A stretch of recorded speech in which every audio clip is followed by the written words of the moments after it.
अकबर बीरबल से कैसे मिले।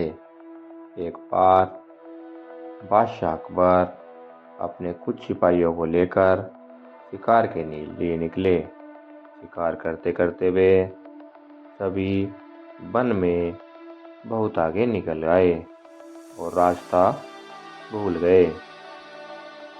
काफी प्रयास किया लेकिन उन्हें रास्ता नहीं मिला। राजमहल जाने का कोई भी रास्ता उन्हें दिखाई नहीं दिया। बादशाह अकबर बहुत परेशान थे। धीरे धीरे समय बीत रहा था। सबको भूख प्यास लग रही थी लेकिन बेरुखे नहीं और अनुमान के आधार पर आगे बढ़ते रहे। कुछ देर में वे सब एक तिराहे पर पहुंचे।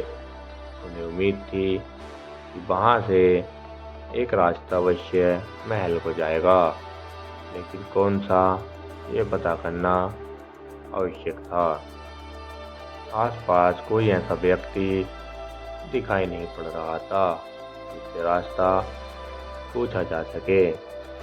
सब चिंतित होकर इधर उधर देख रहे थे। तभी बादशाह की दृष्टि एक बालक पर पड़ी जो उनकी ओर ही आ रहा था। पास आने पर बादशाह अकबर ने बालक से पूछा, बालक जरा बताओ तो आगरा के लिए कौन सी सड़क जाती है। बादशाह का प्रश्न सुनकर बालक हंस पड़ा और बोला, महाशय सड़क कहीं नहीं जाती, जाना तो आपको ही पड़ेगा। उसकी निम्रता और जवाब से बादशाह अकबर बड़े प्रभावित हुए और खुश होकर उससे बोले, बालक तुम्हारा नाम क्या है। लड़के ने कहा, मेरा नाम महेश दास महाशय, और आपका नाम क्या है। मुस्कुराते हुए अकबर ने उत्तर दिया, तुम हिंदुस्तान के बादशाह अकबर से बात कर रहे हो। यह जानकर बालक ने सिर झुकाकर बादशाह अकबर का अभिनंदन किया। अकबर ने अपनी उंगली से हीरे की अंगूठी निकालकर बालक को दी और बोले, बालक हम तुम्हारी निडरता देखकर बहुत खुश हैं। हमारे राजमहल आना और ये अंगूठी हमें दिखाना। हम तुम्हें तुरंत पहचान जाएंगे और इनाम देंगे। चलो अब बता दो कि आगरा जाने का रास्ता किस ओर से है। बालक ने अंगूठी ले ली और आगरा जाने का रास्ता उन्हें बता दिया।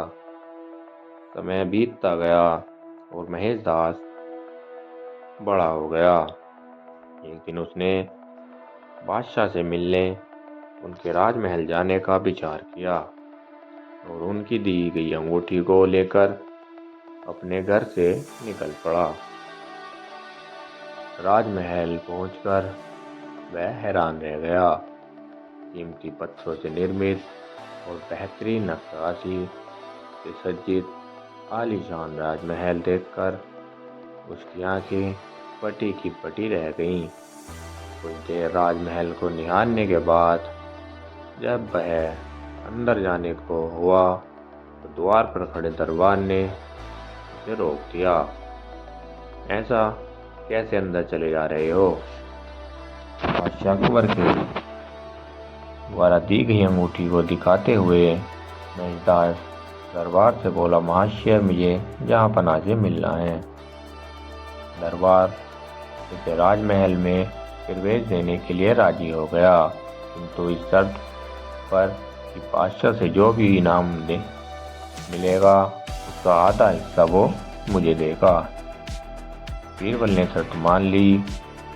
राजमहल में प्रवेश कर वह बादशाह अकबर के दरबार पहुंचा।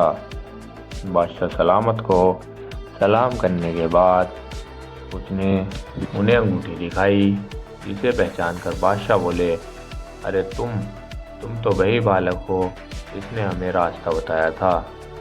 जी हुजूर, बोलो इनाम में क्या चाहते हो। जहाँ पनाह मैं चाहता हूँ कि आप मुझे इनाम में 100 घोड़े लगवाए। दास के इस निवेदन सुनकर बादशाह अकबर हक्के बक्के रह गए। ये तुम क्या कह रहे हो? बिना अपराध के हम तुम्हें कैसे कोड़े लगवा सकते हैं? हुजूर, मुझे इनाम में 100 कोड़े ही चाहिए। महेशदास की जिद के आगे अकबर को झुकना पड़ा और उन्होंने जल्लाद को आदेश दिया, महेशदास को 100 कोड़े लगाए जाएं। जल्लाद ने महेशदास को कोड़े लगाना शुरू किया। जैसे ही उसने 50 कोड़े पूरे किए, महेशदास बोला, बस महाराज, मेरे हिस्से के पूरे हो गए हैं और बचे हुए जो आधा 50 कोड़े हैं उसे आपको दरबान को लगाने होंगे। यह कहकर बीरबल ने राजमहल में प्रवेश के लिए दरबान से हुई बातचीत का पूरा विवरण बादशाह अकबर को दे दिया। यह बात सुननी थी कि दरबार में ठहाके लगने लगे। बादशाह अकबर ने दरबान को 50 की जगह 100 कोड़े लगवाए।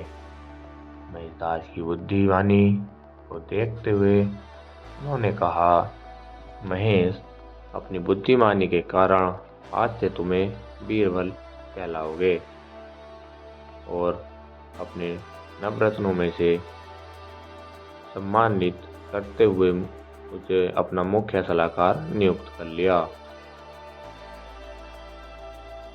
कहानी नंबर 2, सड़क पर कितने मोड़।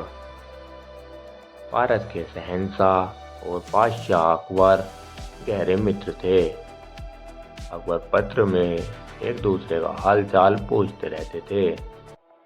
पत्र में वे आमोद प्रमोद की बातें, लतीफ़े और पहेलियां भी लिखते। पहेलियों का उत्तर सही मिलने पर वे एक दूसरे को उपहार भी भेजा करते। एक बार फारस के शहंशाह का पत्र अकबर को प्राप्त हुआ, जिसमें उन्होंने एक प्रश्न लिखकर प्रेरित किया था कि प्रश्न कुछ ऐसा था, आपके राज्य की सड़कों पर कितने मोड़ हैं? प्रश्न पढ़कर अकबर सोच में पड़ गए। उनका साम्राज्य दूर दूर तक फैला हुआ था। इतने बड़े साम्राज्य में सड़कों की संख्या भी अत्यधिक थी। ऐसे में सभी सड़कों के मोड़ों की गणना कर पाना एक नामुमकिन कार्य था। लेकिन अकबर फारस के बादशाह के सामने शर्मिंदा नहीं होना चाहते थे। उन्होंने किसी भी सूरत में इस प्रश्न का उत्तर देना ही था।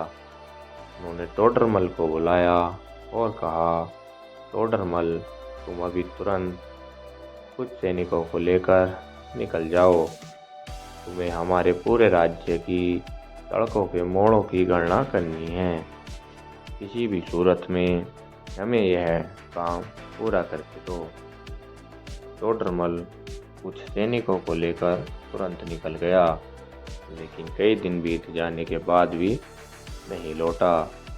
इधर अकबर को चिंता सताने लगी कि ये कार्य टोडरमल कर पाएगा या नहीं। एक दिन बीरबल ने अकबर को चिंतित देखा तो पूछ लिया, जहाँपना, क्या बात है?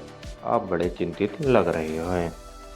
अकबर ने फारस के शहंशाह के पत्र और उसमें पूछे गए प्रश्न के बारे में बीरबल को बताते हुए कहा, बीरबल, हमने टोडरमल को राज्य की सभी सड़कों के मोड़ों की संख्या की गणना के लिए भेजा है।